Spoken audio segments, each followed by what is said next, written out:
Alors, rebonjour tout le monde. Donc, permettez-moi tout d'abord d'exprimer l'honneur que j'ai aujourd'hui de modérer le panel sur la thématique de développement régional et la responsabilité sociétale des entreprises. Un panel qui sera présidé par Monsieur le ministre de l'Énergie, des Mines et des Énergies Renouvelables, Monsieur Khaled Kaddour, qui est à ma droite, qui est à ma gauche, pardon. Donc sur sa gauche à lui, permettez-moi aussi de souhaiter la bienvenue à Monsieur le secrétaire d'État, Monsieur Hichem Hamidi, secrétaire d'État aux Mines. Permettez-moi également de souhaiter la bienvenue à tous les intervenants, tous les participants. Les intervenants aussi, permettez-moi de souhaiter la bienvenue à Monsieur Nabil Lakhdar, qui est Managing Director, qui est sur la gauche de Monsieur le secrétaire d'État, qui est un CEO de la société URL. Sur sa gauche également, je souhaite la bienvenue à Monsieur Kamel El Khaldi, qui est directeur central à la CPG. Et sur ma droite, permettez-moi également de souhaiter à Monsieur Mehdi Majdoub la bienvenue, qui est le CEO de la société Access Consulting, qui est chargé de la mise en œuvre, qui est représentant du consortium RSE dans la région de Tataouine. Et sur la droite, permettez-moi également de souhaiter la bienvenue à Monsieur Ashraf Gersen, qui est le Managing Director de Hasna Petroleum Services. Alors avant de céder la parole aux différents intervenants, je souhaiterais d'abord faire quelques mots d'introduction par rapport à ce panel. Un panel dans l'intitulé développement régional et responsabilité sociétale des entreprises. On le sait tous, le développement régional est une préoccupation prioritaire, je dirais un axe prioritaire du programme de ce gouvernement, comme les gouvernements précédents, bien entendu. Donc les questions qui reviennent toujours, comment attirer les investissements dans les régions les moins développées, comment encourager la prise d'initiative et l'entrepreneuriat, comment créer les emplois, bien entendu. On est tous d'accord que ces questions-là débordent le cadre de ce panel et débordent même le cadre du forum, je dirais. Mais il y a quand même un lien que je mettrai bien en avant par rapport à cela, c'est que l'idée, c'est de considérer comment la responsabilité sociale des entreprises peut offrir un levier pour le développement régional dans ces régions-là. Et il y a des modèles, des business models qui ont permis justement de voir comment les choses avancent, comment est-ce qu'on peut faire de la RSE un levier d'investissement dans ces régions-là. Quand on dit RSE, c'est bien aussi d'avoir quelques idées sur ce que c'est la responsabilité sociétale des entreprises en Tunisie et quels sont nos classements. Donc, dans le classement de 2017, selon le Centre de recherche international RESPECO, spécialité dans la promotion de l'économie responsable, la Tunisie est classée 59e mondiale. 59e avec la deuxième place dans le Maghreb, derrière le Maroc, qui est classé 54e, mais aussi bien devant l'Algérie, qui est classée 124. Bien devant aussi d'autres pays, tels que la Chine, tels que les États-Unis, pour des raisons de signature, de ratification de certaines conventions internationales. Et ce que j'aimerais noter aussi, c'est qu'entre 2013 et 2017, nous avons fait un saut de 23 places quand même. Donc il y a des choses qui ont été réalisées en Tunisie en matière de responsabilité sociétale des entreprises. Il y a un chemin parcouru. Bon, l'idée, ce n'est pas de décrire ce chemin-là. L'idée, c'est de dire comment capitaliser sur ce chemin qui est déjà parcouru pour faire mieux et plus. Faire mieux et plus, bien entendu, il y a le rôle de l'État. Un rôle de l'État à travers peut-être des projets structurants qui sont capables de renforcer ces initiatives, de les développer, de créer plus d'investissements dans ces régions-là. Mais aussi, il y a des initiatives qui ont été menées par les entreprises privées elles-mêmes. Il y a une responsabilité du côté de l'entreprise, du côté du secteur privé. Et c'est bien de voir comment, justement, les entreprises du secteur privé peuvent contribuer à ce niveau-là. Donc, c'est un double matching, c'est un double rôle, complémentaire, bien entendu, que nous souhaitons développer autour du débat qui sera mené aujourd'hui après les interventions de nos différents panélistes. Alors, sans plus tarder, je vais passer la parole à Monsieur le ministre pour nous donner déjà une idée, permettez-moi, sur la vision générale du ministère donc, en matière de projets structurants, en matière de développement, je dirais, donc, dans les secteurs de la responsabilité sociétale, développement donc, des investissements. Qu'est-ce qu'on a aujourd'hui? Où est-ce qu'on en est aujourd'hui?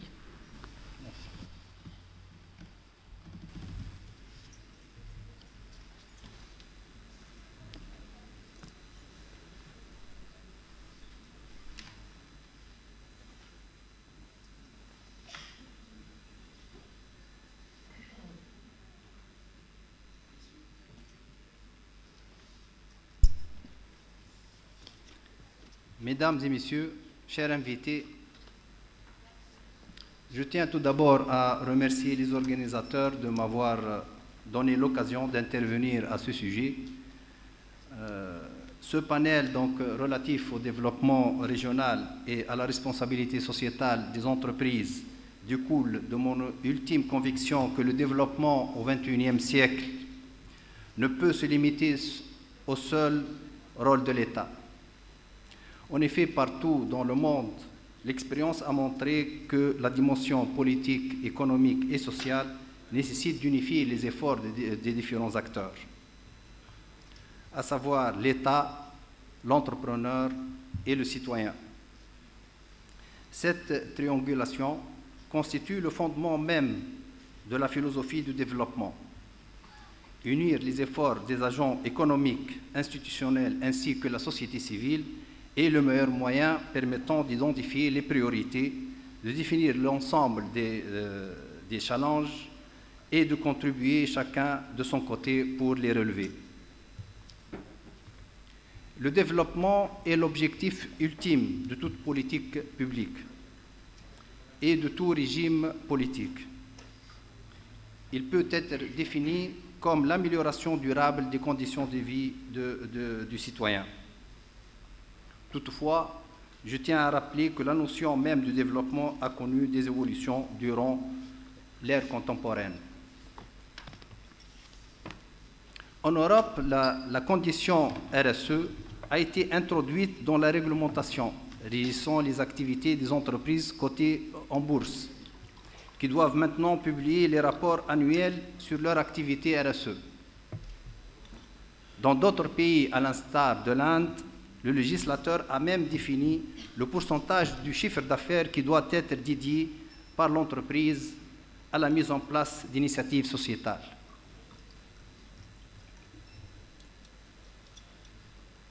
Mesdames et messieurs, la situation actuelle que vit la Tunisie a permis de mettre la lumière sur la réalité du développement régional dans notre pays. Les problématiques de la pauvreté, de l'équilibre entre les régions et du chômage, particulièrement parmi les diplômés de l'enseignement supérieur, ont été définies comme la priorité absolue pour notre pays post-révolutionnaire. D'un autre côté, les mouvements sociaux ont été caractérisés surtout dans ces dernières années, par des protestations et des revendications sociales, ayant trait essentiellement à l'emploi et à l'amélioration des conditions de vie de la population. Cette situation a mis les différents acteurs économiques, y compris le secteur privé, devant la nécessité d'interagir et de trouver des solutions pouvant contribuer à répondre à ces problématiques de développement et assurer par conséquent la paix sociale. Il va sans dire que les entreprises qui ont été les plus confrontées à cette pression sociale sont celles opérant dans les secteurs d'exploitation des richesses naturelles, les hydrocarbures et les mines. Ces entreprises ont ainsi fourni de grands efforts en matière de recrutement, de formation et de mise en place d'initiatives sociétales. À Gafsa, à Tataouine, à Sfax, à Gabès, Kerkena, Kibili, Kasserine et dans d'autres régions, ces entreprises ont mis en place des projets de performance sociale visant essentiellement à faire face à la problématique du chômage. Toutefois, et malgré les efforts déployés, ces initiatives sont restées individuelles, manquées de synergie et enregistrées parfois un chevauchement et de redondance. Elle adoptait ainsi dans leur mise en place des approches différentes qui pouvaient susciter une confusion chez les populations locales. Ainsi, afin de valoriser l'apport de ces initiatives, de trouver de la synergie nécessaire et d'optimiser leur impact, des entreprises pétrolières se sont regroupées en consortium et ont mis en place, en partenariat avec le gouvernement tunisien, représenté par le ministère de l'Énergie, des programmes RSE régionaux dans les gouvernorats de Tataouine et Gbelli, articulés autour des axes de développement prioritaires de ces régions, à savoir la promotion du secteur privé, le développement via les associations, le renforcement des infrastructures et la promotion des régions. Je salue ici les différents partenaires qui ont participé à ce programme, notamment l'ETAP, l'ENI et OMV. Ces programmes constituent l'une des performances du partenariat public-privé, pouvant contribuer à promouvoir le développement régional en Tunisie. En 2017, les résultats positifs donnés par l'évaluation du programme RSE à Tataouine ont permis son intégration dans la stratégie de développement du gouvernement, annoncée par M. le chef du gouvernement en avril 2017. Cette orientation démontre que la responsabilité sociétale est devenue une composante incontournable de la politique du gouvernement dans le développement régional. Le partenariat public-privé est ainsi devenu une forme de levier de développement pour l'État tunisien, dans la conception, le financement et la réalisation d'initiatives visant à améliorer la qualité de vie du citoyen.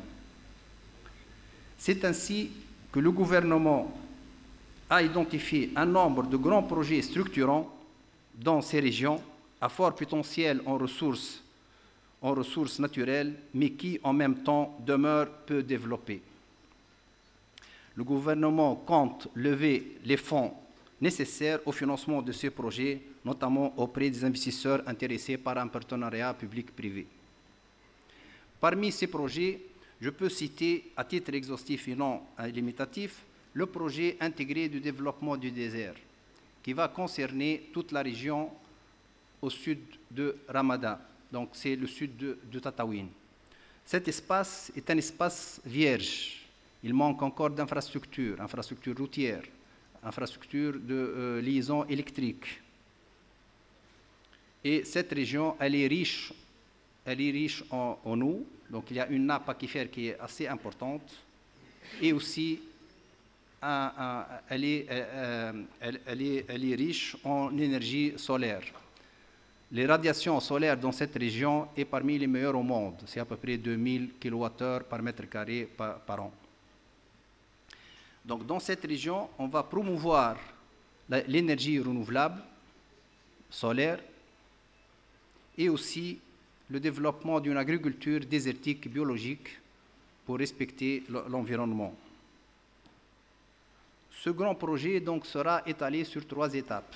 Une étape de 2018-2020, la première étape, qui va concerner à peu près donc 100 à 200 MW solaires et le développement de 1000 hectares pour l'agriculture biologique dans cette région. Bien sûr, on commence aussi par la construction d'une route, d'une première tranche de la route pour faire bénéficier tous les acteurs qui existent dans cette région-là. La deuxième étape, ça sera de 2021 à 2025 avec 500 MW et 15 000 hectares. Et la troisième étape, au-delà de 2026 jusqu'à 35, ça sera aussi le développement, donc 1000 MW, bien sûr avec le développement d'énergie, des technologies qui va nous permettre de développer ces projets-là, donc, et aussi le développement de 35 000 hectares dans cette région d'agriculture. L'objectif, c'est de développer cette région pour participer à la croissance économique. C'est un levier de croissance en plus pour la Tunisie. Et aussi, ça permet la création d'emplois pour les jeunes de la région. L'autre objectif, c'est aussi de fixer la population pour sécuriser les frontières dans cette région. Le deuxième projet concerne les centres miniers. Ça sera donc pour améliorer la qualité de vie pour cette région, donc la délocalisation des laveries dans les centres miniers, au-delà donc de le faire sortir des villes, et là donc pour la protection de l'environnement et pour le nettoyage donc de ces cités. En même temps, ce projet concerne aussi le dessalement de l'eau de mer pour ramener l'eau dans cette région et pour pouvoir développer une agriculture dans cette région. Donc on va construire une centrale de dessalement d'eau d'une capacité de 100 000 m3 jour qui va être donc, cette eau va être ramenée donc dans les centres miniers pour préserver la nappe souterraine. Donc ça aussi, c'est un projet qui va permettre un développement durable pour cette région minière. Le troisième projet aussi concerne la délocalisation des unités polluantes à Gabès. Donc, et là aussi, c'est un projet très coûteux, d'ailleurs de l'ordre de 3 000 millions de dinars. Donc, et ça sera étalé sur 8 ans pour nettoyer toute la région industrielle de Gabès. Comme vous voyez, tous ces projets concernent donc l'amélioration de l'environnement dans ces régions-là et améliorer la qualité de vie de la population dans toutes ces régions. Ces régions-là qui sont concernées par l'exploitation des industries extractives, les phosphates et l'énergie. Et de là donc l'importance de ces projets-là structurants pour ces régions-là, pour accompagner donc la responsabilité sociétale des entreprises dans ces régions-là. Il va y avoir aussi des projets des énergies renouvelables un peu partout dans ces régions-là. Donc dans la région d'Ekbelli, il va y avoir un projet donc important de production des énergies renouvelables. La même chose dans la région de Tozeur, la région de Kasserine et la région de Sidi Bouzid. Donc sont concernés par ce programme-là.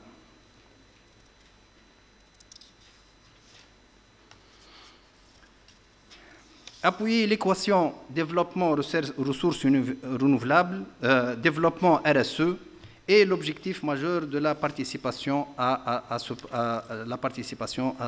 cet atelier. En réitérant enfin mes remerciements à tous les partenaires que je les appelle à continuer à consolider leur participation afin de renforcer la paix sociale en Tunisie, condition sine qua non pour assurer un environnement propice pour l'investissement. Enfin, et en matière de partenariat public-privé, la Tunisie offre des opportunités d'investissement multisectoriels bénéficiant d'avantages comparatifs et d'incitations fiscales et financières. J'appelle donc nos partenaires économiques et les amis de la Tunisie de continuer à faire confiance à notre pays et par conséquent d'investir dans les secteurs porteurs et les régions à fort potentiel de développement. Et merci pour votre attention.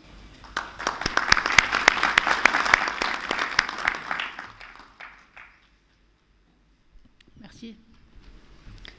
Merci pour la présentation. Donc on voit très bien qu'il y a un schéma global, j'aurais dit, donc avec une déclinaison donc dans le temps, sur le court terme, sur le moyen terme, mais aussi sur un peu plus long terme, je dirais, avec une déclinaison aussi géographique, plusieurs zones donc, qui sont concernées par les projets structurants, avec des domaines aussi donc, diversifiés, tels que les énergies renouvelables. On sait très bien qu'il y a un grand potentiel là-dessus.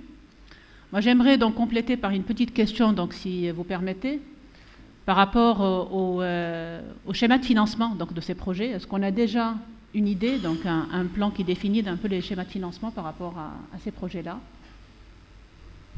Oui, peut-être j'ai pas bien développé ce point-là. Donc pour cette région du Sud, donc ça sera avec un partenariat public-privé.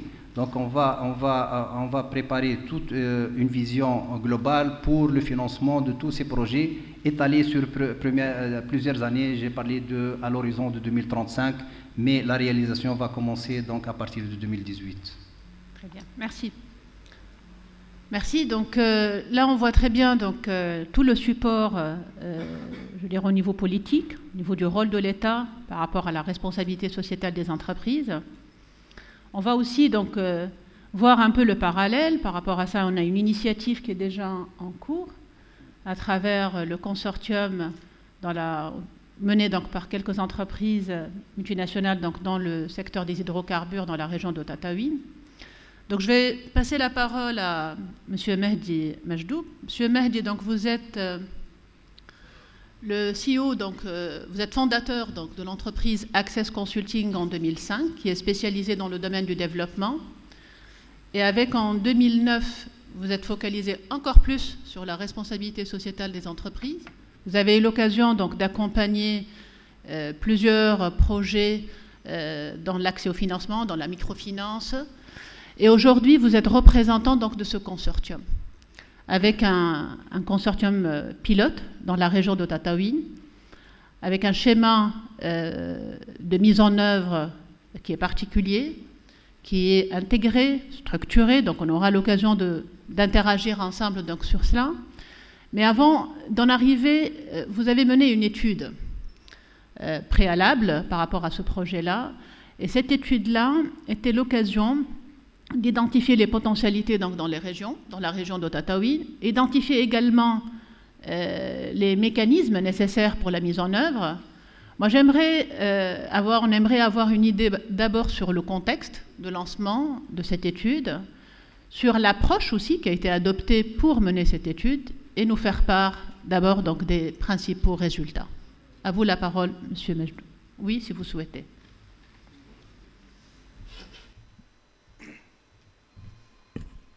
Merci beaucoup. Donc, Monsieur le ministre, Monsieur le secrétaire d'État, chers participants, donc, j'ai l'honneur d'être présent parmi vous aujourd'hui pour vous présenter une expérience qu'on appelle l'expérience pilote du programme de responsabilité sociétale d'entreprise RSE Tataouine.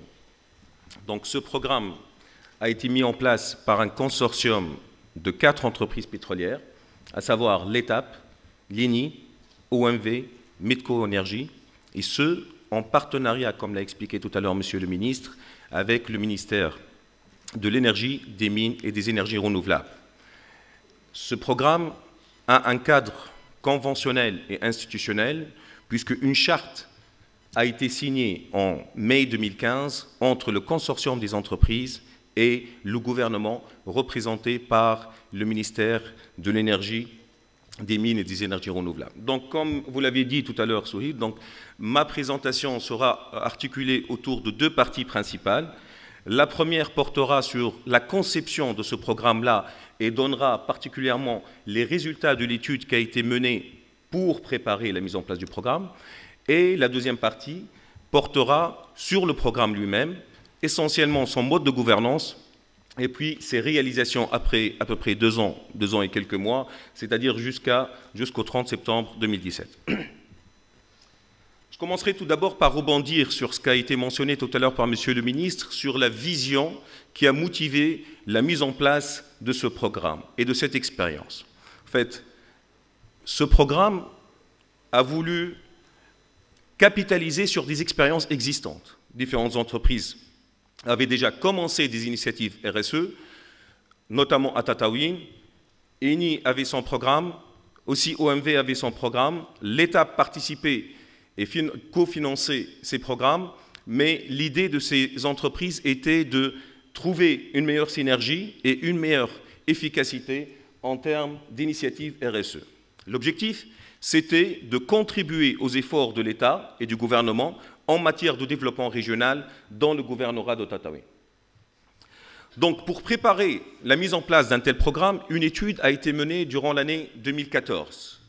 Elle a essentiellement donné les potentialités économiques de Tataouine qui nous ont permis par la suite de préparer le programme RSE et un plan d'action triennal.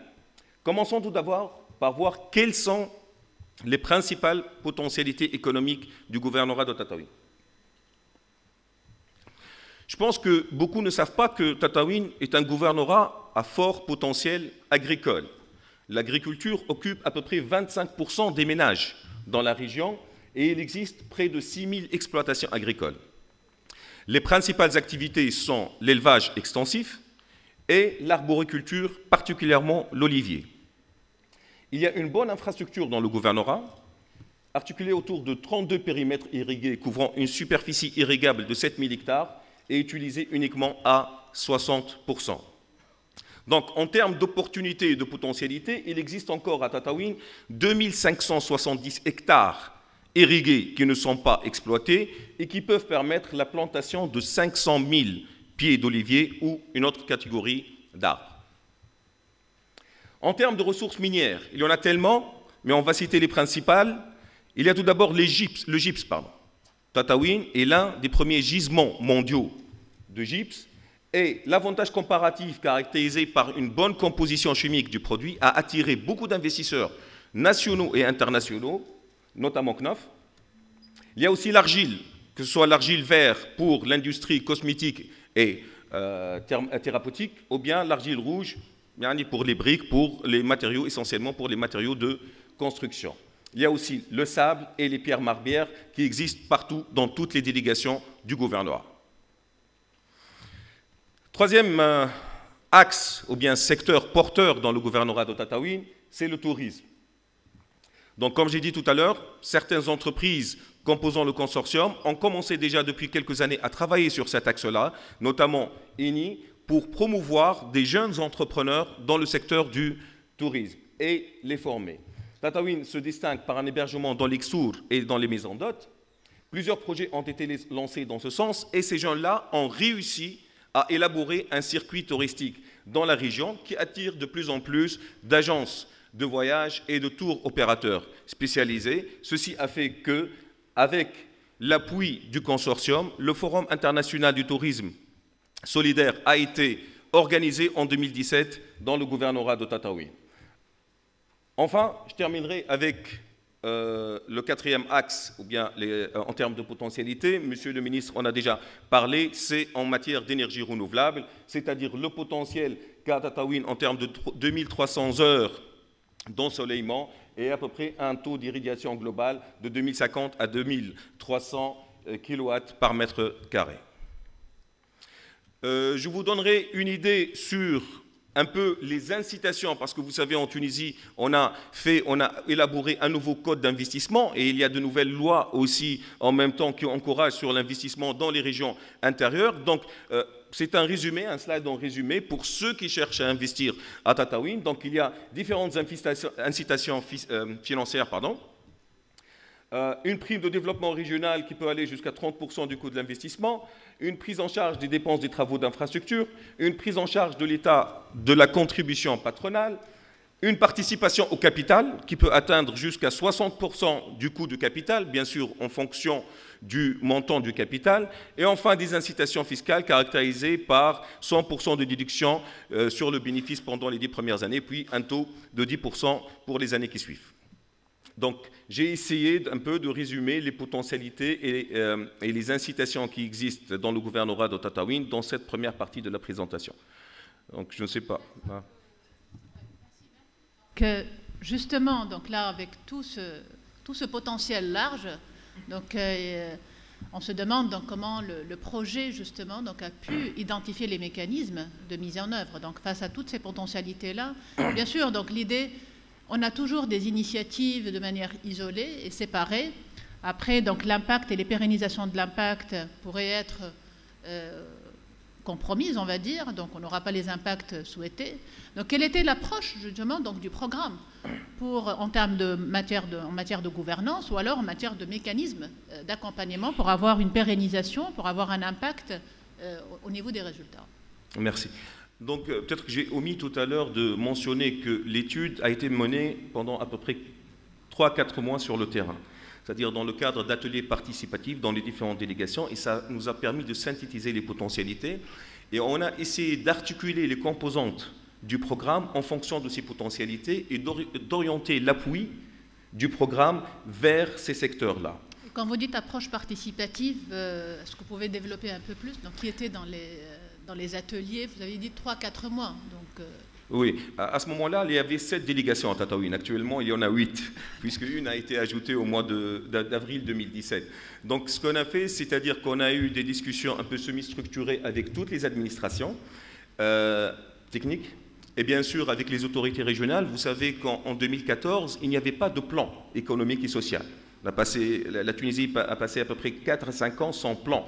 Donc, on avait besoin, comme pour nous et pour le gouvernement, un peu d'une on va dire, roadmap, pour savoir quels sont les secteurs porteurs sur lesquels on peut travailler. Donc, on a traité avec les administrations, puis on a organisé des ateliers dans les différentes délégations de Tataouine, auxquels ont participé tout le monde, c'est-à-dire les administrations, les différents syndicats, les organismes professionnels et les représentants de la société civile.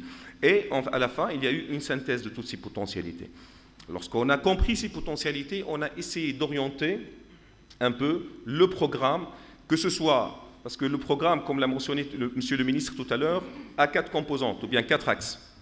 Tout d'abord, la promotion de l'initiative ou bien du secteur privé, le renforcement de l'infrastructure, le développement à travers la société civile, et puis la promotion du territoire. Donc, dans le cadre de ces composantes-là, on a essayé d'orienter l'appui du programme vers les secteurs porteurs.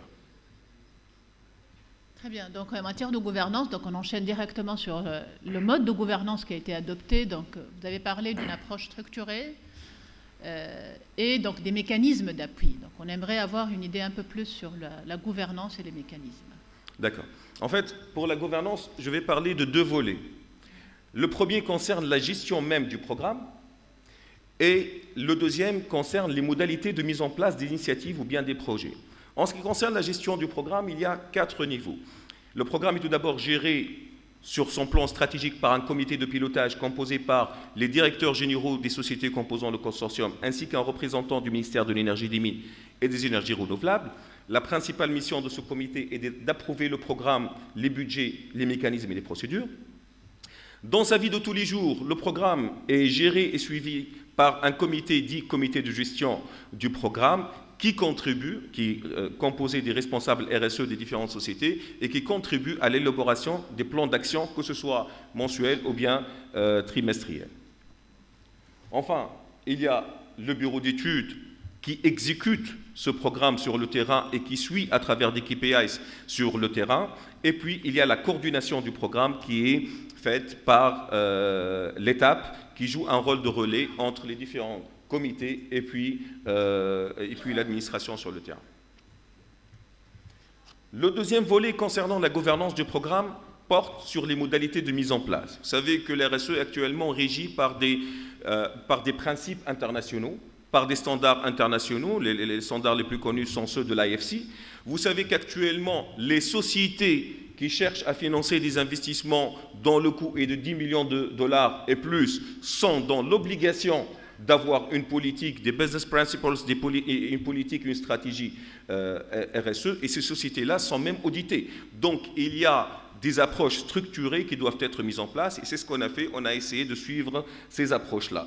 Donc, je commence par le secteur privé. Tout d'abord, il y a des conventions qui ont été signées avec la BFPME, avec la BTS et avec les associations de microcrédit. Donc, ce qu'on a essayé de faire à travers l'étude, c'est de viser les différents entrepreneurs qui existent à Tataouine, allant du micro-entrepreneur jusqu'à la petite et moyenne entreprise. Si on peut revenir, s'il vous plaît. Voilà. Donc, quel que soit le mode de financement, on respecte la réglementation tunisienne et les critères d'efficience. Et le programme ne donne son accord sur le financement d'un projet que lorsque ce projet-là est approuvé par le comité de crédit du partenaire financier, c'est-à-dire l'AMC ou bien la BTS ou bien la BFPME. C'est-à-dire que le programme ne fait pas de sélection de projets ou bien de bénéficiaires. Juste ici, sans plus tarder, j'aimerais mentionner la valeur ajoutée du programme par rapport à la BFPME. Avec la BTS, on donne jusqu'à 30% de l'autofinancement, mais avec la BFPME, lorsqu'on a fait l'étude à Tataouine, on a remarqué qu'il y avait plein de gens d'entrepreneurs qui avaient des initiatives, qui avaient des business plans et qui les avaient soumis aux banques et particulièrement à la BFPME. Sauf que ces projets-là, même s'ils étaient acceptés par la BFPME, n'étaient pas financés. Pourquoi? Parce que dans sa procédure, la BFPME se doit de cofinancer avec une autre banque. Et je le dis franchement et malheureusement, la majorité des banques commerciales refusent de financer des projets dans certaines parties ou bien régions du pays. Alors ce qu'on a fait, on a pris le relais et on a pris la place de la banque commerciale. Donc nous avons donné à la BFPME une ligne, qu'on n'a pas une ligne de crédit, mais une ligne de dotation pour intervenir au bas de bilan, pas en haut de bilan. C'est-à-dire on prend en charge la partie crédit. Pourquoi la partie crédit? Parce qu'il y a déjà beaucoup de mécanismes, comme le QFF, comme l'article 5 de l'État, etc., qui aident dans l'autofinancement. Donc pour ne pas avoir de redondance, nous, on a pris en charge la partie du crédit qui était le maillon inexistant dans le schéma de financement. Je ne vais pas tarder pour les associations et pour l'infrastructure. Il y a toujours, quel que soit le projet qui est identifié, il y a toujours une convention ou bien un MOU tripartite entre l'association, l'administration de tutelle et puis le consortium. Aucun sou, aucun millime n'est donné à l'association. Il y a des consultations qui se font et puis nous finançons le projet qui est géré par l'association et supervisé par l'administration. La même chose avec l'infrastructure. C'est-à-dire que, quel que soit le projet, on va voir des exemples par la suite, quel que soit le projet, c'est l'administration qui fait la sélection, elle retient les fournisseurs et nous, par la suite, on travaille directement avec le fournisseur. À ce niveau-là, j'aimerais insister sur quelque chose. Ce n'est pas le rôle du RSE ou bien de la responsabilité sociétale d'appuyer l'infrastructure. L'infrastructure, c'est la responsabilité de l'État. Mais nous, on intervient lorsque il y a des besoins en infrastructure en relation avec le secteur privé. Et on n'intervient que sur des projets qui sont prioritaires, identifiés prioritaires par l'administration, mais qui ne sont pas budgétisés.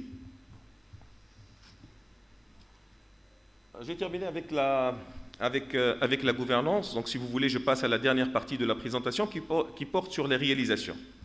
Actuellement, jusqu'à maintenant, le programme a participé au financement de 185 micro-projets avec la BTS.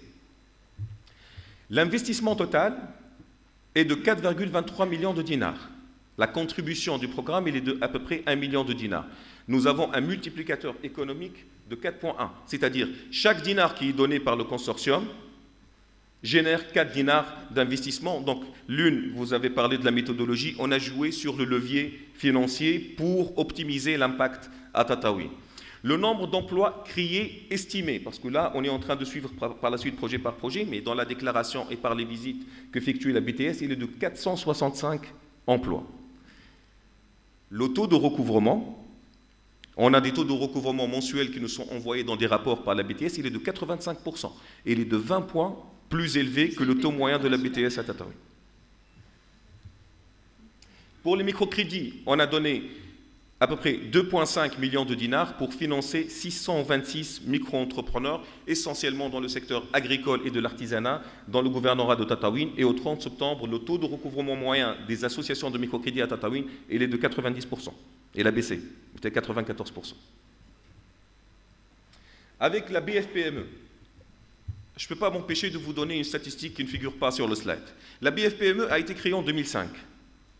Jusqu'au 31/12/2015, la date de la signature de notre protocole d'accord avec la BFPME a financé 5 projets à Tataouine. En 11 ans, 5 projets à Tataouine. L'apport du programme, comme je l'ai expliqué tout à l'heure, c'était comme on dit en anglais, to bridge the gaps. C'est-à-dire qu'on n'a pas réinventé la roue, mais on a trouvé où se trouve le problème. Et le programme, jusqu'à aujourd'hui, a financé 8 PME, petites et moyennes entreprises, c'est-à-dire plus qu'a fait la BFPME en 11 ans. Notre contribution est à peu près de 1,3 million de dinars avec un multiplicateur économique de 4. C'est-à-dire ça a généré 5 millions de dinars et un nombre d'emplois estimé de 117 emplois.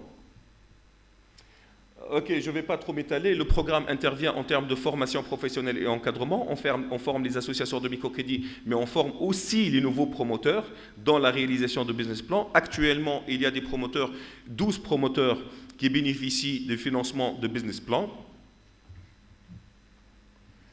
Avec les associations, je peux donner rapidement, on a aidé à la création d'un centre d'enfants en charge d'enfants autistes à Tataouine, le premier du genre, avec l'association ELEF. Il y a eu l'appui à la création d'un centre de rééducation pour les handicapés moteurs, un centre de perfectionnement de la prononciation, et puis appui à la création d'un centre informatique avec une association Adhib.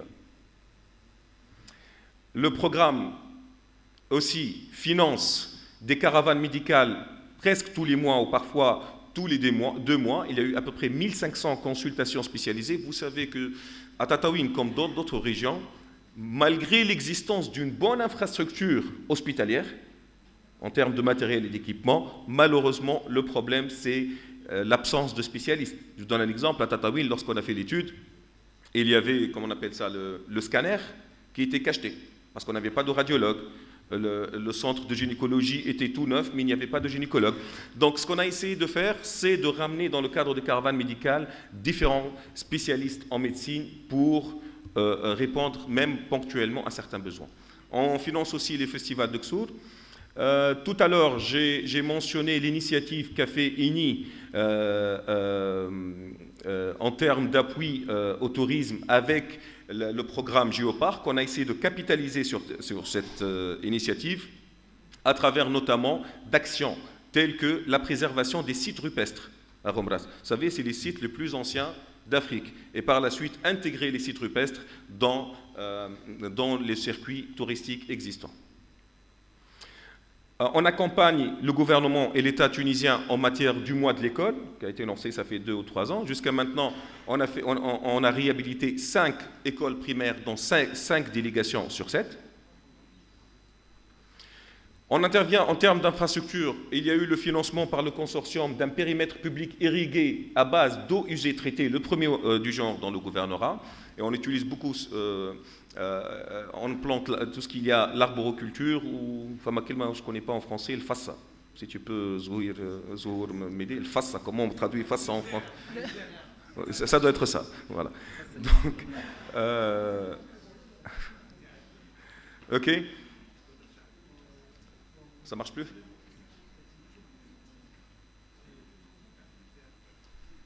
On est en cours de négociation avec le ministère des Domaines de l'État pour récupérer un bien qui appartenait avant à l'ancien parti pour faire un centre national de musique et un centre d'art dramatique. Ça, c'est en partenariat avec le ministère du Tourisme. Et il y a eu le financement aussi d'un nouveau château d'eau à Kambout qu'on appelle la Porte du désert, c'est-à-dire il y a à peu près 1000 personnes qui vivent là-bas. L'extension du musée de la mémoire de la Terre, des stades de foot. On finance des stades de foot pour les jeunes. Nous avons 3, un Armed, un Ekrif et un Bnimhira. Les 2 derniers sont en cours de réalisation. Et puis, je termine avec ça, qui est aussi notre fierté en tant que consortium et en tant que programme. C'est que en 2015, l'ancien chef du gouvernement a lancé une initiative en termes de discrimination positive, telle que décrite dans la Constitution, pour dire que, par exemple, avec le ministère de l'Équipement, il y a possibilité, on prend dans chaque gouvernorat 4 jeunes promoteurs qu'on aide, qu'on forme, qu'on finance pour avoir des marchés de gré à gré, des petits marchés de gré à gré avec le ministère de l'Équipement. À Tataouine, on a dit pourquoi on ne peut pas généraliser cette expérience à d'autres activités et à d'autres administrations. Après un travail de quelques mois, la STEG a accepté, la SONED a accepté, le CRDA de Tataouine a accepté, et du coup, on a formé 12 jeunes promoteurs qui ont fini leur formation et maintenant qui sont en cours de création de leurs entreprises. Et je vous remercie pour votre attention. Merci. Merci pour la présentation. Donc, on voit une approche un peu multi-secteur, multi-appui. Donc, il y a l'approche structurée, il y a le schéma d'intervention sur plusieurs niveaux. Et on voit aussi le rôle qu'a joué donc, le programme par rapport à une défaillance de marché, ce qu'on appelle, je prends ma casquette économiste, donc là où justement, donc, le marché a moins bien fonctionné, donc pour accompagner les jeunes promoteurs en complément de financement par rapport à la BFPME, c'est le programme donc, qui intervient à ce niveau-là, et c'est bien. J'aimerais peut-être dans la discussion, on reviendra là-dessus, quels sont les domaines, les secteurs d'activité pour lesquels vous avez financé donc, des projets d'entreprise.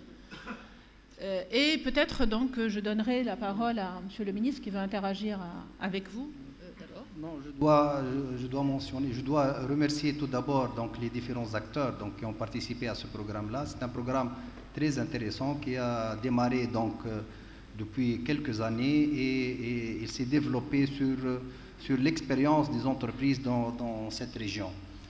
Là, je dois aussi mentionner qu'il y a aussi un projet important pour la région de Tataouine qui concerne le branchement avec le gaz naturel. Et ce projet-là va générer plusieurs activités économiques et le développement de tout un tissu économique, notamment concernant l'industrie extractive. C'est un projet très important qui est financé par l'État et il aura donc un impact positif sur toute la région. Là, je mentionne aussi, à part la réussite de ce programme, globalement, plusieurs activités, mais j'insiste surtout sur le développement du microcrédit dans cette région-là. Ça, c'est très important pour encourager les jeunes à créer leurs propres projets et les encourager, les aider, donc même à créer ou à trouver donc, des idées de projets. Donc là aussi, je pense qu'il est important, dans le cadre de ce projet-là, de développer donc, des workshops par délégation pour essayer donc, de cibler les jeunes et les aider à créer, des projets intéressants. Là, donc, je pense qu'il faut aller dans les délégations, il faut donc organiser des workshops par délégation pour cibler les jeunes et surtout les jeunes filles. Donc les jeunes filles, pourquoi je dis les jeunes filles? Parce que les jeunes filles n'ont pas l'opportunité de travailler donc, dans l'industrie sur les chantiers pétroliers. Et là, donc, c'est un problème qu'il faut les aider donc, localement par délégation. Et merci. Oui, donc il y a la solution d'accès au financement, pour rebondir avec vous sur ces questions-là dans les régions. Donc l'accès au financement pour les jeunes entrepreneurs, réellement, donc, ça pose une difficulté. Et en complément, c'est l'accompagnement. Donc ces jeunes entrepreneurs ont besoin d'accès au financement, mais peut-être pour bien ficeler leur projet, pour bien articuler, je dirais, leur business plan et regarder, faire leur étude de marché, etc. Donc ils ont besoin d'un certain accompagnement dans certains domaines de spécialité complémentaires. Et on écoutera tout à l'heure quelques témoignages par rapport à l'apport en termes d'accompagnement. Et ça, c'est assez important. Donc on a ici donc, l'exemple pilote par rapport au programme RSE dans la région de Tataouine. On va changer de région. Donc on va passer, je donnerai la parole à M. Kamel El Khaldi. Kamel El Khaldi, donc vous êtes expert coach en entrepreneuriat. Vous êtes titulaire d'un PhD donc, de l'université donc, de Lille, où vous avez effectué donc, une partie de vos études dans cette université. Vous avez occupé plusieurs postes de responsabilité dans l'automatisation, dans l'optimisation de l'énergie et dans l'informatique industrielle. Vous avez accompagné beaucoup de projets et avec plusieurs institutions telles que le Business Incubator de l'API ou encore les Business Centers, la NETI. Et actuellement, vous êtes directeur central dans la compagnie de phosphate de Gafsa. Ce qu'on aimerait écouter avec vous, donc quelle est l'expérience de la région de Gafsa avec la compagnie de phosphate en matière de responsabilité sociale des entreprises. Il y a un chemin parcouru, il y a une histoire à raconter peut-être, et il y a peut-être une présentation, donc quel est le programme actuellement. Merci, la parole est à vous.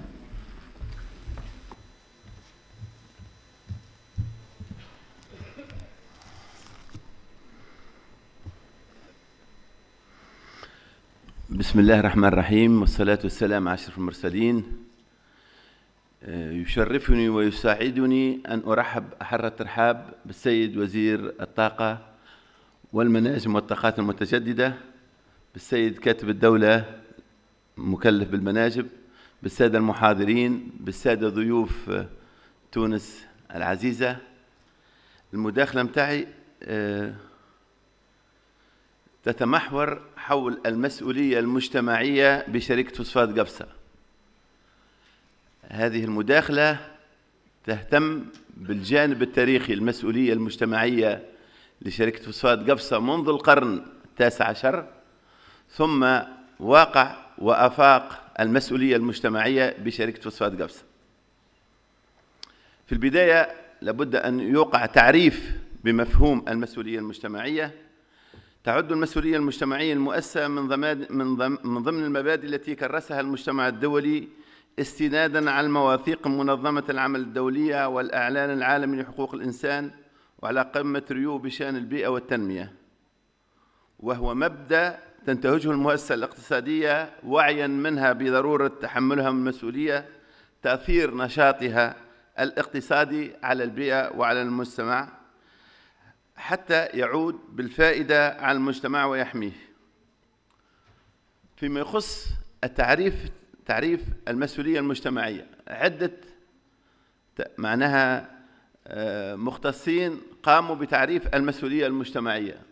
اخترت من بينها بعد دراسة المراجع العلمية والبيوغرافيين الموجودين الكل، هي المسؤولية التي تتبناها الشركة عن طواعية، وأؤكد عن طواعية، une prise de conscience على عاتقها من أجل التنمية المستدامة للمجتمع والمحافظة على البيئة، وتنطلق من استراتيجيات الشركة وقيمها وبيئتها، وتحقق من خلال الشركة ميزة تنافسية المؤسسة المواطنة l'entreprise citoyenne. وهنا لاحظوا في الترانسبارون توجد الشركة فهي تعمل من أجل تنمية الاقتصاد، لكن هذه التنمية الاقتصادية لابد أن تكون مرتبطة بالجانب البيئي والجانب الاجتماعي. وأتكلم عن الجانب الاجتماعي فأقول هو كرامة عيش المواطن، معنى ذلك ما يتطور عليه حتى في مجال حقوق الإنسان. أمر مباشرة إلى تاريخ المسؤولية المجتمعية بشركة فوسفات قفصة. نحب نذكر أن شركة فوسفات قفصة وقع اكتشاف الفوسفات في سنة 1885، دوك المسؤولية المجتمعية، وتأسس شركة فوسفات قفصة في سنة 1897. مؤسس شركة فوسفات قفصة عندنا 120 سنة من الوجود، معنى ذلك أن تبنت شركة فوسفات قفصة لأن في القرن ال19 لا يوجد مفهوم المسؤولية المجتمعية، لكن شركة فوسفات قفصة سلكت مفهوم معناها الجانب الاجتماعي، فاهتمت بالجانب الاقتصادي والاجتماعي والبيئي. من أجل ماذا؟ من أجل إرساء مناخ سليم وتوفير السلم الاجتماعية والحياة الكريمة لمتساكني المدن المنجمة. وسمر بعجالة عن أهم النقاط المتمثلة في ترقية العمل الاجتماعي، وهنا سميت العمل الاجتماعي لأن في ذلك الوقت لا توجد المسؤولية المجتمعية معناها لابروش جديدة. أنا في سنة 1897 قام المستعمر بتأسيس مناطق سكنية حتى يقع معناها حول المنجم، وكانت مناجم باطنية، تأسيس مدن صغيرة.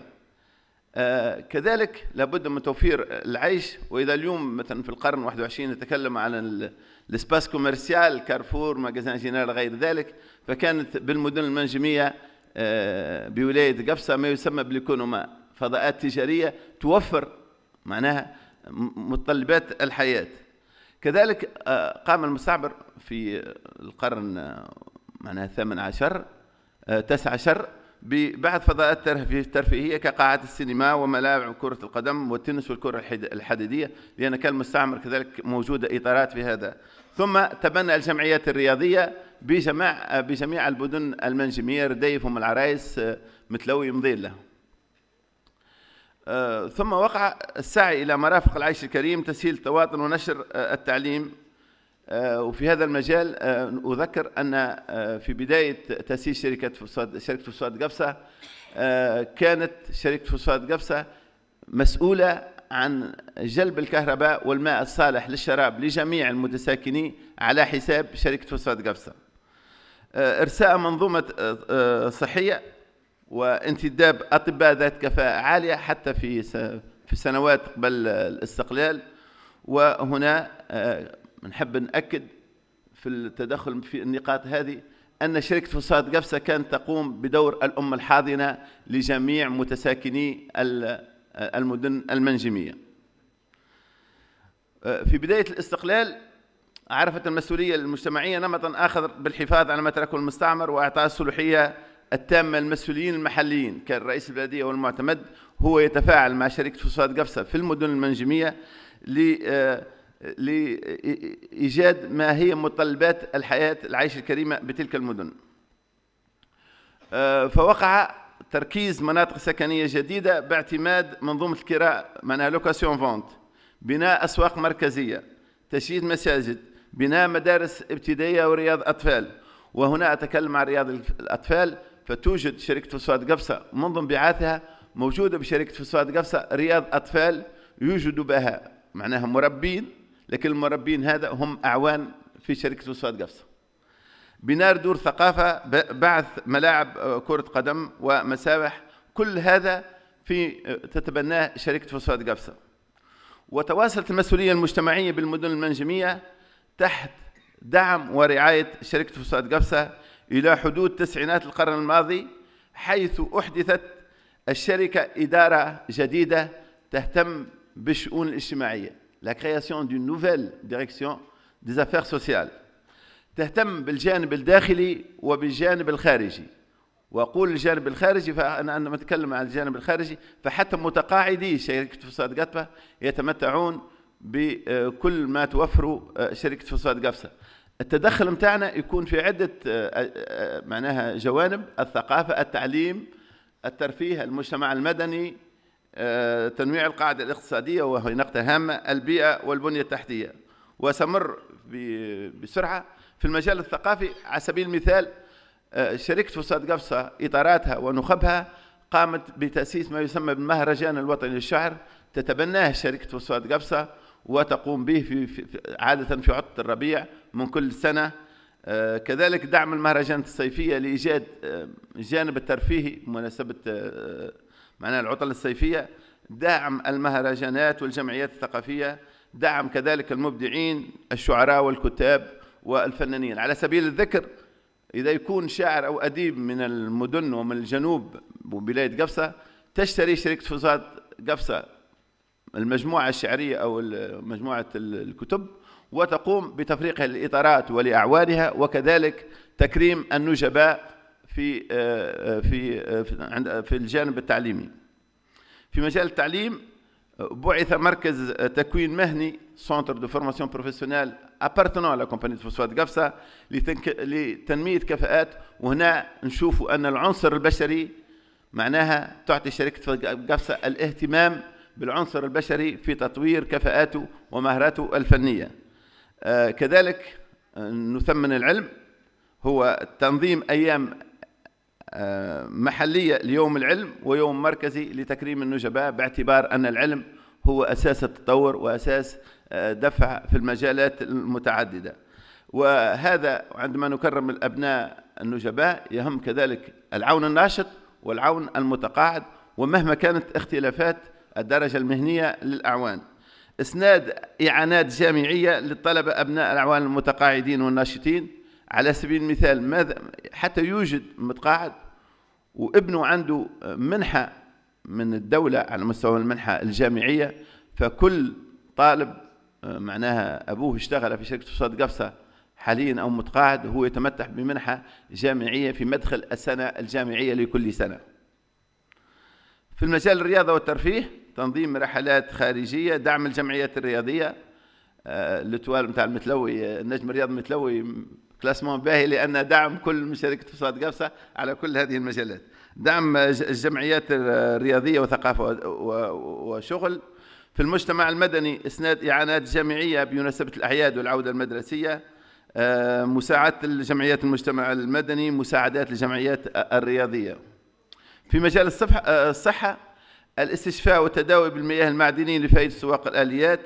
تنظيم أيام طبية سنوية للمتقاعدين المصابين بالأمراض المزمنة.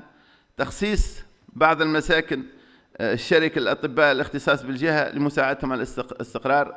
الزميل المحاضر تكلم عن النقطة هذه في بعض مستشفيات الجنوب. فشركة فوسفات قفصة هي الطبيب المختص، هو يشتغل بالمستشفى، ولكن شركة فوسفات قفصة توفر له المسكن على حسابها الخاص، المساهمة كذلك في القوافل الصحية.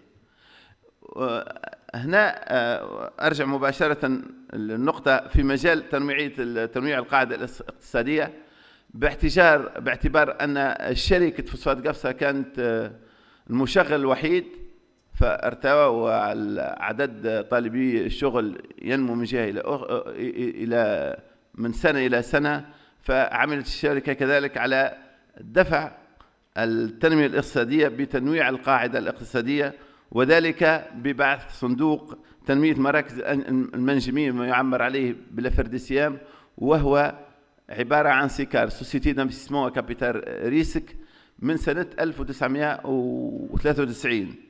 كذلك شركة فوسفات قفصة كانت من الأوائل في دعم آلية الإفراق لبعث المشاريع، وكذلك قمنا بعد 14 جان في 2011 ببعث الشركة التونسية لنقل المواد المنجمية، ثم بعث شركات البيئة والغراسة بجميع معتمديات ولاية قفصة.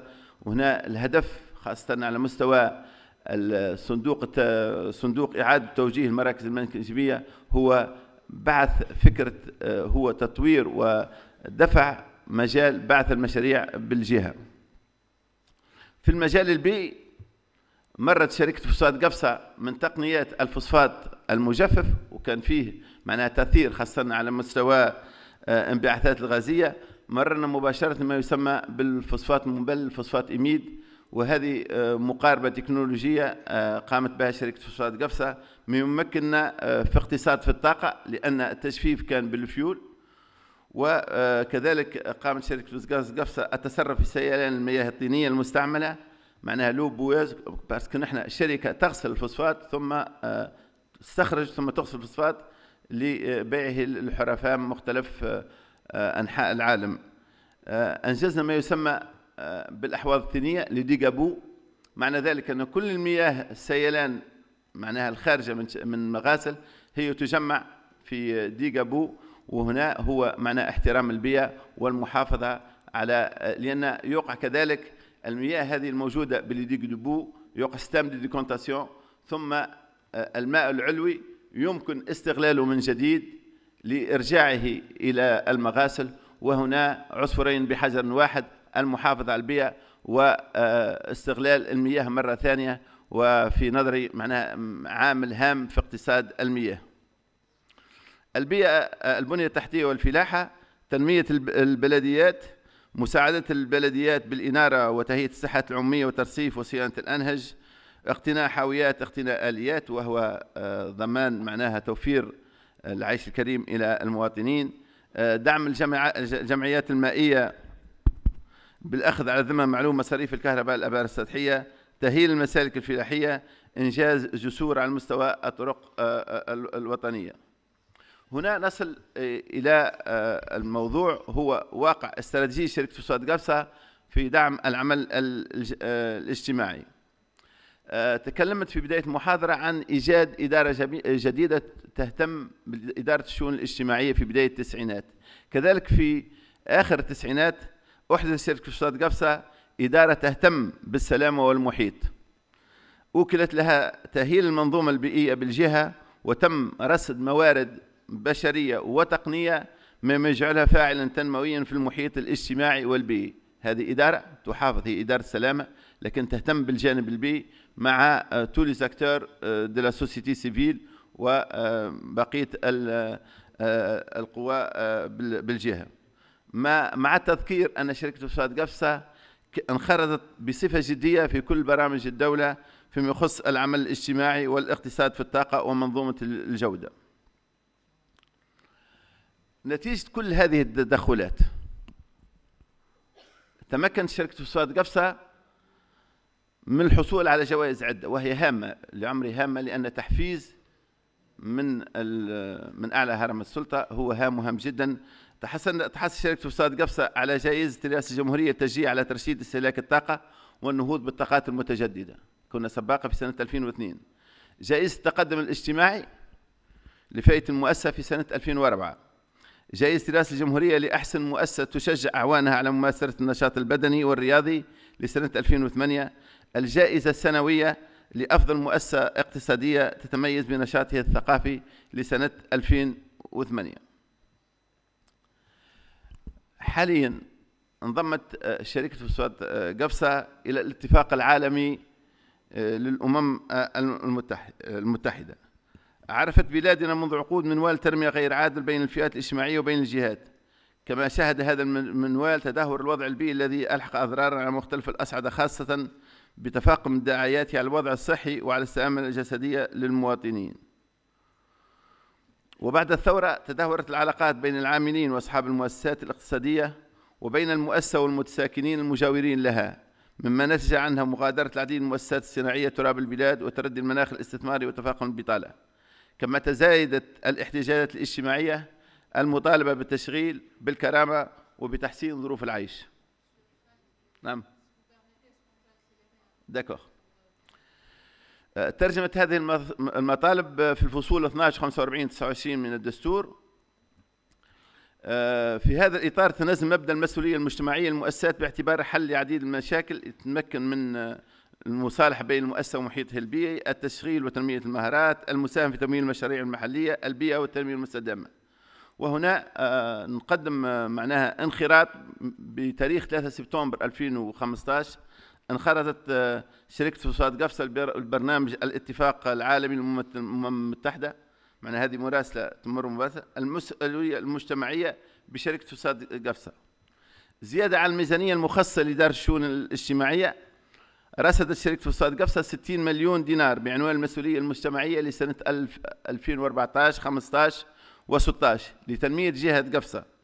تم إنجاز القسط الأول وهو ب20 مليون دينار عن طريق المجلس الجهوي، وتمحورت التدخلات في المجالات العامة لحياة المواطنين في جهة قفصة، تهم المجال التعليم، البحث العلمي، الصحة، البيئة، البنية التحتية والرياضة. في إطار المسؤولية للمجتمع، الشركة وساهمت منها في دفع المبادرة بالمدن المنجمية، وحرصا على دور المحوري للمؤسسات الصغرى والمتوسطة في عملية التنمية الاقتصادية والاجتماعية. وهنا تكلمت على تنويع القاعدة الاقتصادية بجهة قفصة. قامت الشركة بإمضاء اتفاقيتين تحت إشراف وزارة الطاقة والمناجم والطاقات المتجددة بتاريخ 14 جان في 2017 بكل من بنك تمويل المؤسسة الصغرى والمتوسطة الPFME تحت عنوان قفصة المؤسسات الصغرى بمبلغ 5 مليون دينار، ثم البنك التونسي للتضامن ب10 مليون دينار، أي بمبلغ 15 مليون دينار يتم احتسابه واقتطاعه من مبلغ جملي 60 مليون دينار. في هذه الاتفاقية تشمل على مستوى البنك تمويل المؤسسات الصغرى والمتوسطة 4 مجالات: آلية دعم الأموال الذاتية فون بروبر، آلية تمويل المشاريع، إعادة الهيكلة والمالية، آلية الدعم والإحاطة لكومبانيمون كوتشينغ. فيما يخص اتفاقية مع البنك التونسي للتضامن، آلية تمويل المشاريع، آلية المساعدة والإحاطة. كذلك قامت شركة فوسفات قفصة بتاريخ 26 جويلية 2017 بطلب عروض تنفيذ وإدارة برنامج المسؤولية المجتمعية لشركة فوسفات قفصة لاختيار مكتب استشارة لتحديد عناصر التدخل وكيفية تنفيذها لمزيد من النجاح والمتابعة، وهو في مرحلة التقييم. يهتم طلب العروض بالتشجيع على التشغيلية، ثم التكوين وإعادة التوجيه لا ريكونفرسيون، دعم عقلية بعث المشاريع الانتربرونيريا، تحسين جودة الحياة في بيئة سليمة متوازنة ومقاومة التلوث، المشاركات في الحملة الصحية. في الختام الختام سأذكر 3 نقاط هامة: المشاركة الفعالة والمستمرة في البرنامج الاتفاق العالمي فيما يخص التنمية المستدامة، السعي على حصول المطابقة إيزو 26000، ثم تسعى شركة فوسفات قفصة للحصول على جائزة المؤسسة الوطنية التي تنجز أفضل مشروع في إطار تنفيذ برامج المسؤولية المجتمعية. شكرا على الإصغاء وبارك الله فيكم. Merci Sir Khaldi par rapport à cette présentation donc, détaillée donc, de l'historique de l'intervention de la CPG en matière de responsabilité sociétale des entreprises. Ceci étant, donc, on voit que le programme il est assez diversifié, mais donc on reste un peu sur sa fin. Donc en termes, quel message donc, on lance en termes d'attractivité pour les investisseurs? Donc qu'est-ce qu'on a comme programme donc, pour appuyer la diversification? Donc, je suis certaine qu'il y a pas mal de choses donc, à compléter, à développer, donc, qui existe déjà donc, dans votre programme, mais à faire montrer donc, davantage. Peut-être je vais donner la parole à Monsieur le secrétaire d'État, donc pour interagir, secrétaire d'État aux mines, donc pour interagir avec lui, donc pour ce domaine d'intervention. La parole est à vous. Monsieur. Merci beaucoup, Monsieur le ministre des Énergies, des Mines et des Énergies renouvelables, chers participants, mesdames et messieurs. Je voulais en fait réagir par rapport pour compléter ce qui a été présenté concernant le programme de responsabilité sociétale de la compagnie de phosphate de Gafsa, si on peut l'appeler un programme RSE, parce qu'il y avait plusieurs dépenses durant ces dernières décennies dans la région de Gafsa, qui est une région sous-développée, et comme d'ailleurs la plupart des régions là où opèrent les entreprises dans l'industrie extractive, donc il fallait investir, et je précise que c'est un investissement, ce n'est pas de dépense, mais ces investissements-là, ces dépenses-là qui ont été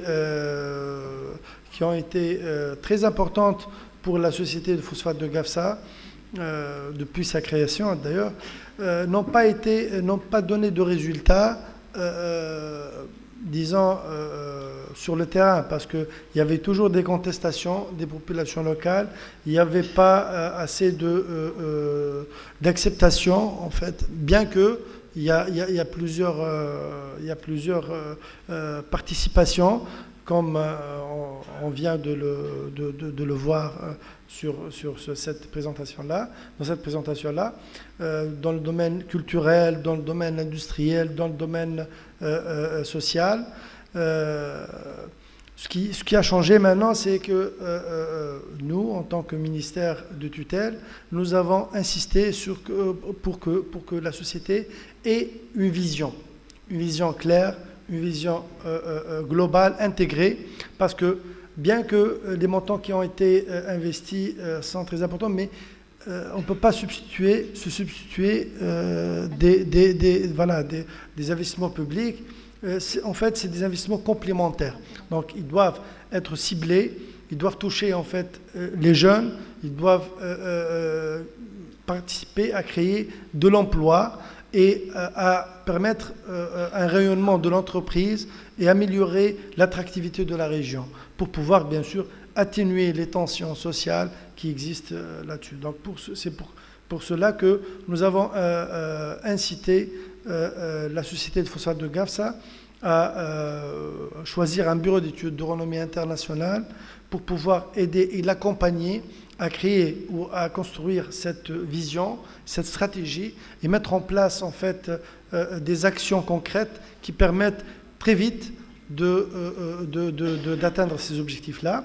Aussi, sur le volet institutionnel, nous l'avons insisté lors de la révision de l'organigramme de la société, nous lui avons proposé à créer une direction centrale dédiée à la responsabilité sociétale. Donc on va évoluer de la logique d'intervention sociale à une logique d'intervention sociétale et de la doter de ressources humaines disponibles de très grande qualité et bien sûr l'accompagnement d'un bureau d'études durant 3 ans.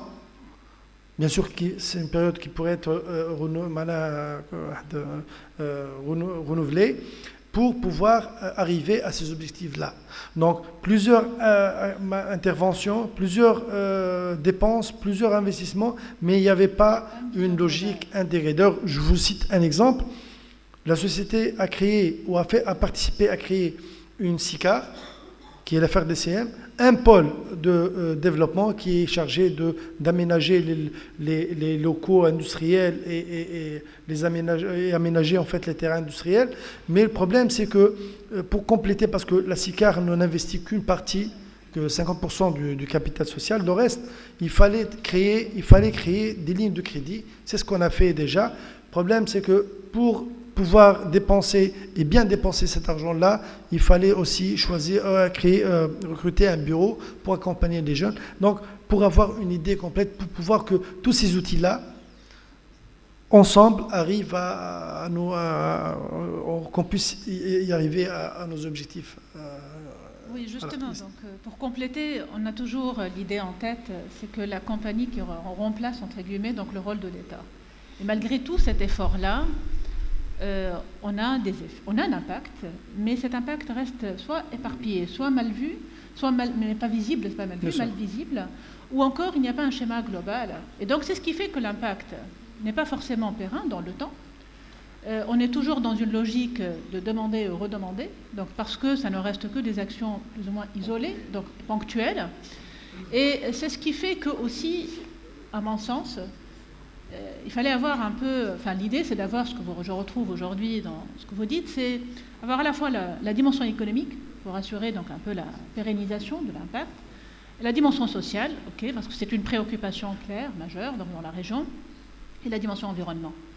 Donc comment conjuguer donc les trois dimensions ensemble donc, pour avoir un schéma global d'intervention structuré et j'insiste donc parce qu'on a beaucoup de programmes d'intervention. Le problème c'est la pérennisation. Comment faire en sorte que l'impact reste et génère plus d'impact. Donc, et ça, c'est des actions un peu... On le retrouve dans plusieurs programmes, donc de par mon expérience, dans plusieurs... c'est la pérennisation donc, qui est le point clé, je dirais, donc, à ce niveau-là. Je vous remercie. Merci. Alors, peut-être, là, on va voir quelques retours d'expérience par rapport au programme RSE. On revient à Tataouine, donc avec... de flexibilité donc, de suivi de la salle pour avoir donc, toute la curiosité donc, de suivre le panel. Donc je vais céder la parole à M. Ashraf Gersen. Ashraf Gersen, donc, vous êtes un jeune diplômé de l'École nationale d'ingénieurs de Sfax. Vous avez travaillé pendant 2 ans dans le secteur privé à Tunis, dans le domaine dans l'électromécanique. Et en 2012, vous avez commencé à préparer votre business plan pour un projet dans la gestion et la valorisation des déchets dangereux. Vous avez lancé votre projet en 2016 et il est entré en activité en 2017. Vous êtes un des bénéficiaires du programme RSE donc dans la région de Tataouine. Je vous demande donc de nous faire part de cette expérience, de vos motivations, qu'est-ce qui vous a poussé donc à aller créer votre propre projet donc, dans la région, quelles sont les potentialités qui vous ont attiré par rapport à ça, qu'est-ce que le projet vous a apporté, et aussi, donc, par la même occasion, quelles sont les contraintes que vous avez rencontrées. Okay. Donc, et le tout, j'insiste, essayez d'être bref, s'il vous plaît. Okay, merci. Okay, t'inquiète. Alors, Monsieur le ministre, Monsieur le secrétaire d'État, les organisateurs de ces forums, les PDG, merci beaucoup de me donner cette occasion de m'exprimer et de partager ma expérience qui dure, à mon avis, 6 ans. Bon, comme tu as déjà indiqué que j'ai eu le diplôme d'ingénieur en 2009, j'ai resté en chômage à Tataouine 6 mois et après j'ai déplacé à Tunis pour avoir l'occasion de travailler dans une entreprise privée, là où j'ai eu l'expérience dans 4 domaines durant 1 an et demi, un responsable maintenance, responsable production, responsable commercial. Et par suite, j'ai décidé à revenir à Tataouine pour avoir une autre occasion dans ma région. Parce que bon, j'ai souffert de tout, à mon avis, aux plupart des conditions que j'ai vécues à Tunis. Au premier lieu, en fait, j'ai décidé d'avoir mon propre projet. C'était dans le traitement des labos de forage dans les secteurs pétroliers à Tataouine. Et après, en fait, de pas à pas, j'ai remarqué qu'il y a plusieurs des challenges, à mon avis, qui ont été des conflits, mais après, ils sont devenus des challenges, mais aussi plein de victoires vis-à-vis les handicaps et principalement administratifs. L'idée, c'est de... Bon, j'ai commencé en 2012 de préparer l'étude de faisabilité qui a été transmise aux banques fin 2013. J'ai eu les premiers accords de principe de la BFPME au début 2014, mais j'ai eu le blocage de la schéma d'investissement qui est fin 2016. Alors, croyez-vous la souffrance que j'ai eue pour arriver à bloquer les schémas d'investissement? Pourtant, les projets, c'était très bancable et très rentable. Et c'est grâce à la RSE qui m'a donné la chance d'être un promoteur et être un boss. Et travaille avec moi maintenant 8 personnes, 4 administratifs et 4 au chantier. Et j'essaye dans les meilleurs délais de recruter 5 ou 6 autres personnes, mais tout dépend des projets. L'approche au premier lieu, c'était de travailler sur l'abo des forages, mais de pas à pas, j'ai élargi l'idée et j'ai visé l'activité vers tous les déchets dangereux. Mis à part les déchets dans le domaine industriel. Au premier lieu aussi, j'ai visé les chantiers à Tataouine, ou les activités à Tataouine, mais par suite, j'ai visé vers toute la Tunisie. Et actuellement, j'ai dernièrement signé un contrat ailleurs. C'est pas à Tataouine, mais à Kef.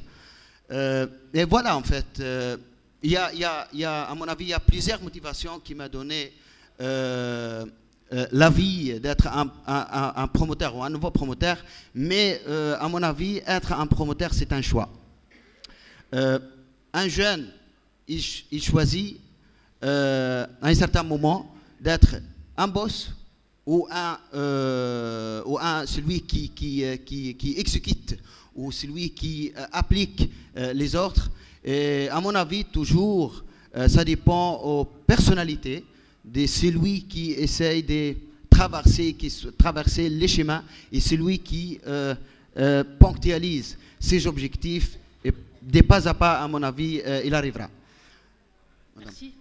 Je vous félicite donc, pour ce parcours. Merci beaucoup. Je note... Une seconde. Oui, allez. Je remercie énormément celui qui travaille sur le programme RSE.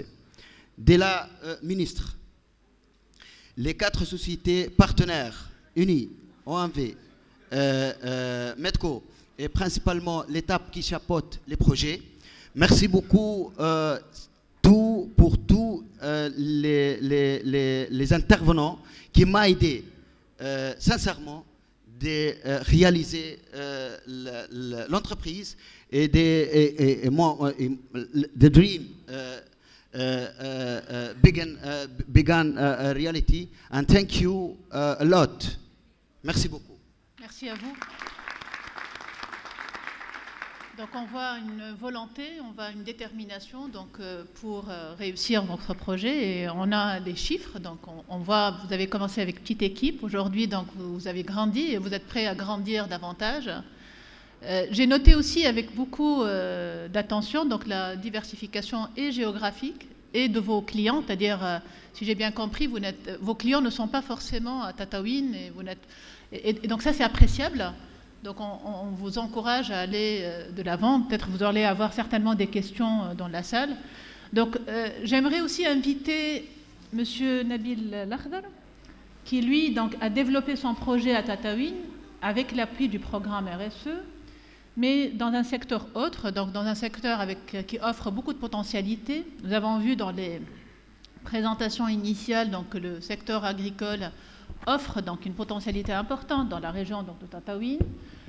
Nous avons noté aussi qu'il y a beaucoup de programmes d'appui au niveau du ministère. Vous avez choisi donc l'agriculture, vous êtes un jeune agriculteur, vous avez démarré en 2006, vous avez planté 10 000 pieds d'olives et au gouvernement de Tataouine, vous avez bénéficié donc, du programme et aujourd'hui donc, vous avez essayé donc, de développer les phases aval donc, dans votre projet.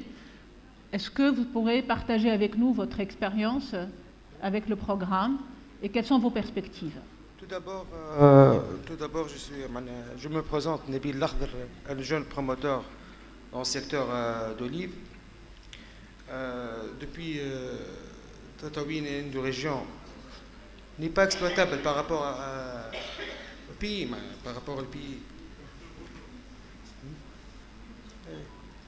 dans le secteur agricole. Notamment, il existe un nombre très important de pieds d'olive. Et avec le programme d'État d'implanter presque 1 million d'olives sur 4 ans, Tataouine sera un pôle très important. L'unité d'extraction, comme mon projet, c'est l'unité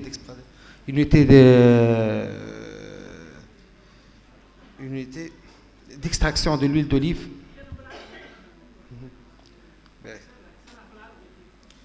مشكلة معناها تطاوين منطقة عندها بوتنسيال كبير ياسر في الفلاحة، مساحات كبرى، ماء موجود. deux éléments nécessaires pour l'olive هو الماء والشمس والأرض، والثلاثة هذا موجودين. مشكلتنا تطاوين ماهيش اكسبلواتابل. تمشي للبنوك، نعطيو اتيتر ديكزامبل، تمشي للبنوك تقول لهم بور فينانسي مون بروجي، هاو البروجي راني عملت 10,000 عود زيتون، يقول لك ليش بك غرستها في تطاوين. مي الحمد لله افيك لاباريسيون تاع l'RSE و سورتو البي اف بي ام او والارتيكل 6 دو ليتا، واحد نجم عمل البروجي نتاعو اللي هو شين ديكستراكسيون دو l'huile d'olive avec la mise en bouteille, surtout la qualité de l'huile d'olive اللي موجود في تطاوين une bonne qualité.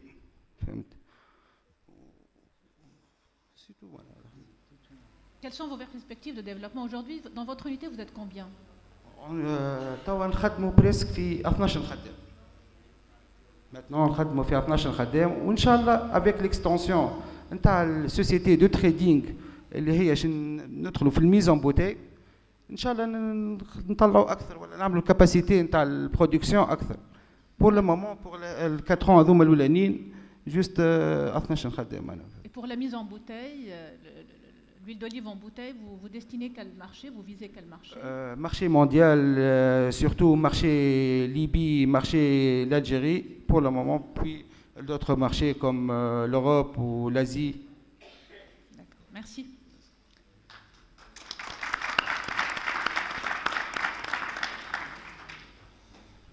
Donc, bon, c'est très difficile de synthétiser tout ce qui a été dit, donc une mission difficile, mais que j'essaierai donc de résumer, puisqu'on a du niveau politique, stratégique et structurant jusqu'au niveau micro, c'est-à-dire les entrepreneurs donc, qui ont mené leur propre projet avec une vision, une volonté donc, de diversification, une volonté de valorisation donc, des atouts donc, de certaines régions, avec un appui derrière, donc avec un accompagnement, un accès au financement donc, qui est facilité, avec un rôle pour combler les quelques défaillances donc, de marché. Tout ceci donc, chapeauté de haut donc, par une vision du ministère par rapport à des projets structurants pour développer encore plus l'approche responsabilité sociétale des entreprises, un engagement plus structuré, je dirais, du secteur privé pour accompagner donc, les jeunes entrepreneurs, pour valoriser encore plus, je dirais, cette diversification et les potentiels dans certaines régions. Nous avons pris le cas de Tataouine comme cas pilote, GAFSA donc de l'autre côté, mais je suis sûre que le débat et les expériences peuvent être multipliées, bien entendu, ici et là. Peut-être qu'on a le temps donc de prendre quelques questions dans la salle, 3 à 5 questions éventuellement. Et je vous... Ouais, d'accord. Merci. Donc je prends note. Donc, oui, la dame, s'il vous plaît. Donc vous vous présentez et essayez de mentionner clairement votre question et s'adresse à qui. Et essayez d'être bref, s'il vous plaît. Le micro baladeur, s'il vous plaît.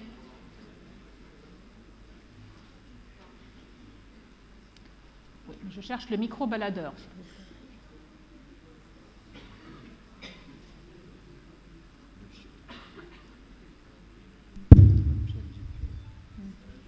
Il arrive. Hein.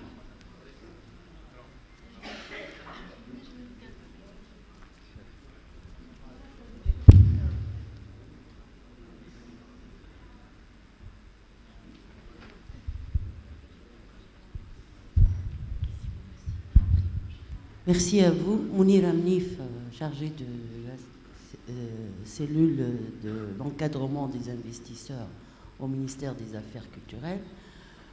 Je suis très intéressée par la présentation de Tataouine et l'expérience modèle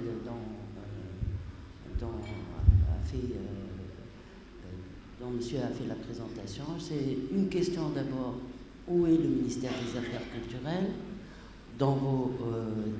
c'est une question, est-ce que vous avez dans votre étude ou dans votre constat travailler avec le ministère des Affaires culturelles, sachant que le tourisme ne se charge pas du patrimoine, c'est l'affaire du ministère des Affaires culturelles.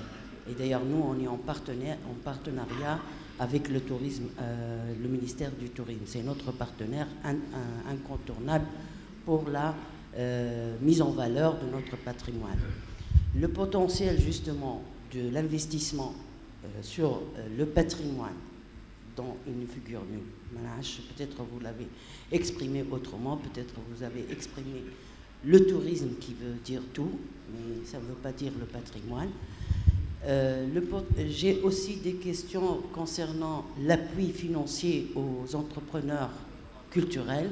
On parle aujourd'hui d'industrie créative, on parle de tournage de films étrangers en Tunisie, on parle d'industrie culturelle. Nos partenaires, effectivement, sur chaque dossier sont multiples. Et il y a beaucoup de jeunes, on est très sollicité par les jeunes, mais il n'y a pas de soutien financier à leur initiative. On accompagne, on essaie de trouver des aides pour au sein du ministère, mais c'est pour les activités. Et j'aimerais bien avoir des réponses sur ces questions-là. Merci à vous. Ok, merci. C'est toi qui prends cette réponse. C'est toi qui prends cette réponse.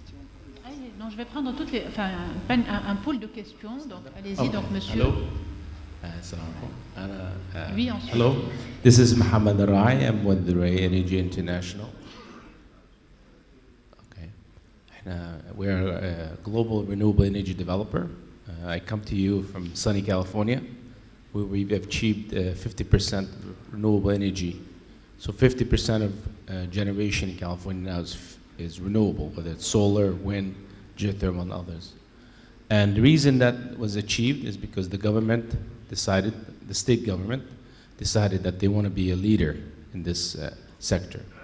So the question to His Excellency the Minister regarding the renewable energy sector in the country. I know there's a big drive for that sector to grow, and that's why we're here, to learn more and understand and be supportive to invest and be a developer and owner of assets here. The question that I have for you, Excellency, is meeting with large financial institutions such as IFC, EBRD. They made it clear to us that the current status of the power purchase agreement as it stands today is not bankable. What that means is that they will not provide any financing for those type of projects in the renewable energy sector, especially solar and, of course, wind. That, we believe, will not increase the amount of energy, renewable energy generation in the state, in the country. So the question to you is, what are the government plans as it relates to ensuring that renewable energy contracts are bankable, financeable, to enable the growth, the tremendous growth of renewable energy in the country? And I thank you very much. Thank you. Vous avez une question, donc le monsieur derrière, oui. Oui, j'ai oublié, exact. Ensuite vous, donc j'ai oublié le monsieur, ensuite. شكرا. انا باش نتكلم العربيه. نحيي حضور السيد الوزير والسيد كاتب الدوله. نقدم روحي لحبيب العوال، خبير في اللامركزيه والتنميه الجهويه، والي سابق واصيل ولايه تطاوين.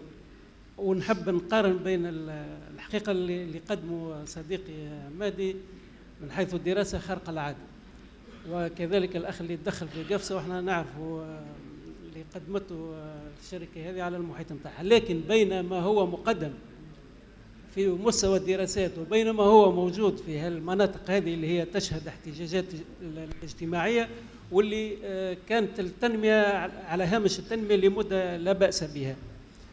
المجهود اللي يلزم يتعمل اللي يتقدم كأنه قطرة في محيط.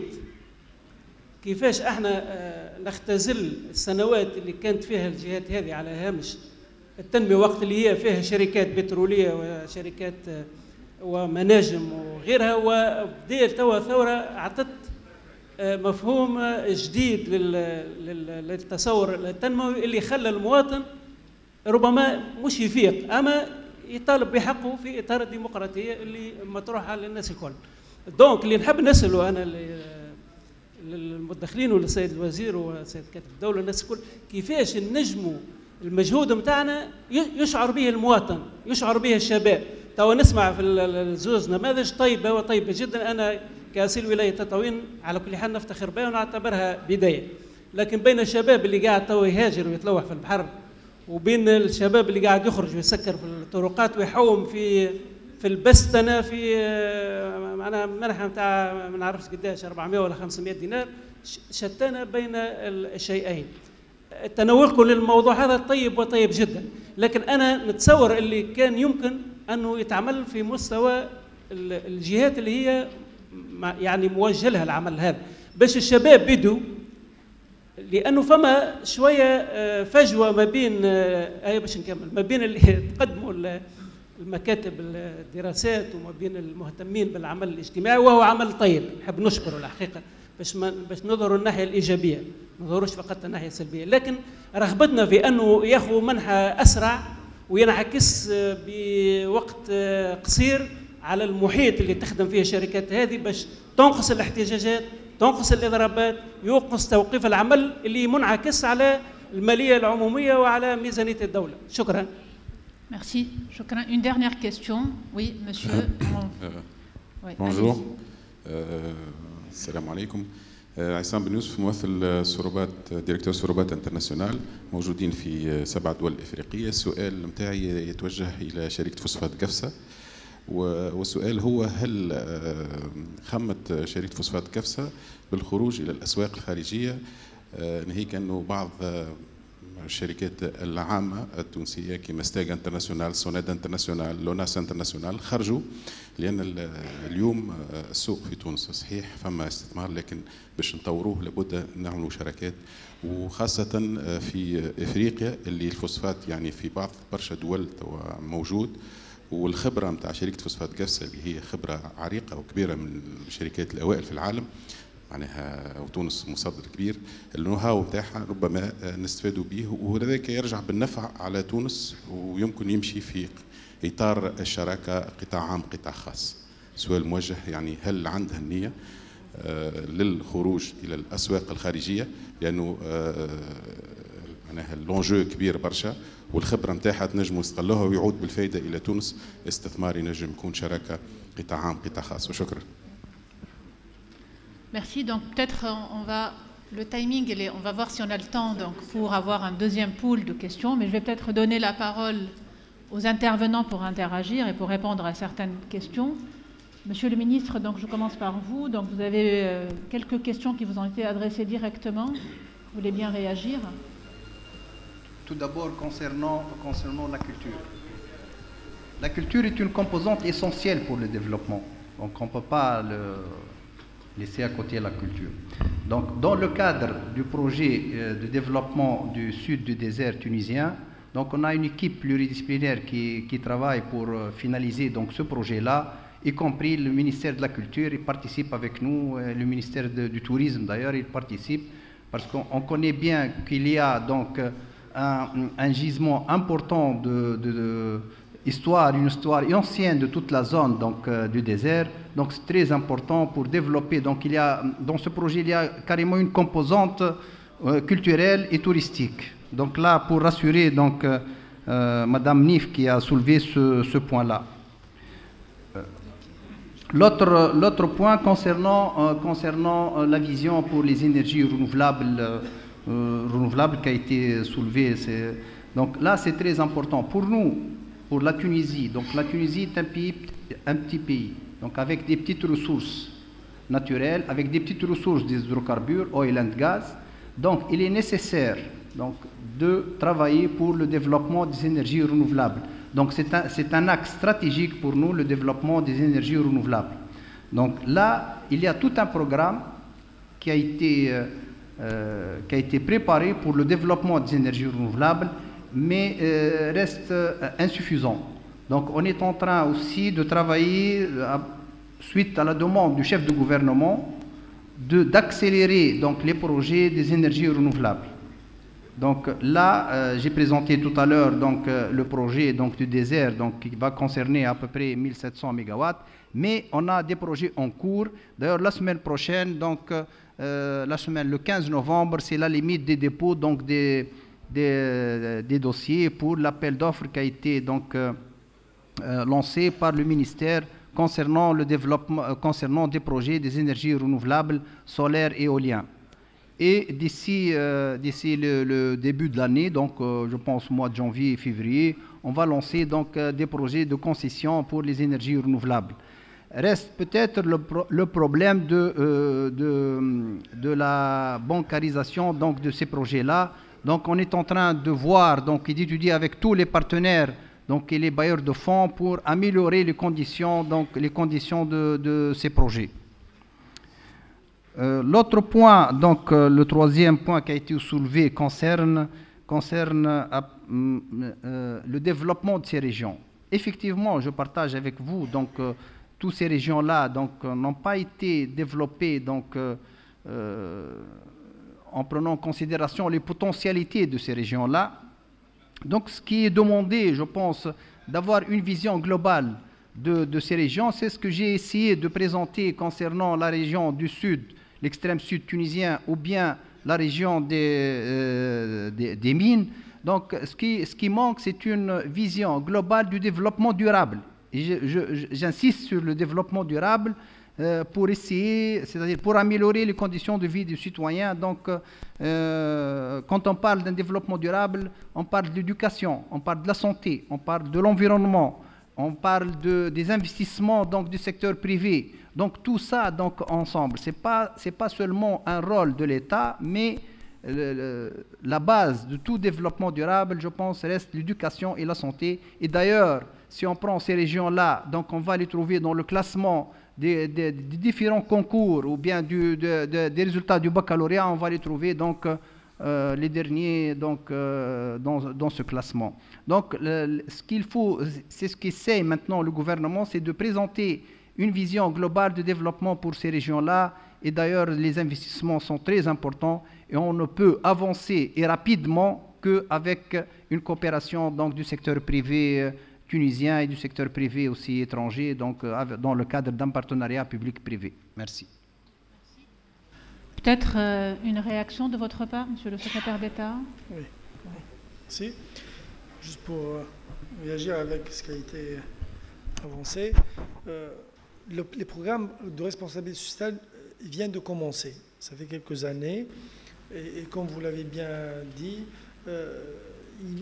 c'est un effort complémentaire à ce que fait l'État en termes d'investissement dans les régions concernées. Je prends l'exemple de la région de Gafsa. Les investissements cumulés que l'État a engagés depuis 2011, ils ont atteint, je crois, 960 millions de dinars, c'est à peu près 1 milliard de dinars, et les interventions de la société, la compagnie de phosphate de Gafsa ne représente qu'à peu près 5%, 6%. Donc c'est un investissement complémentaire, donc il ne peut pas substituer donc l'effort de l'État et il ne peut pas être visible à court terme. Donc c'est un effort, d'abord c'est intégré dans la stratégie des entreprises, que ce soit pétrolière ou minière, et le résultat, bien sûr, va être visible dans les années à venir.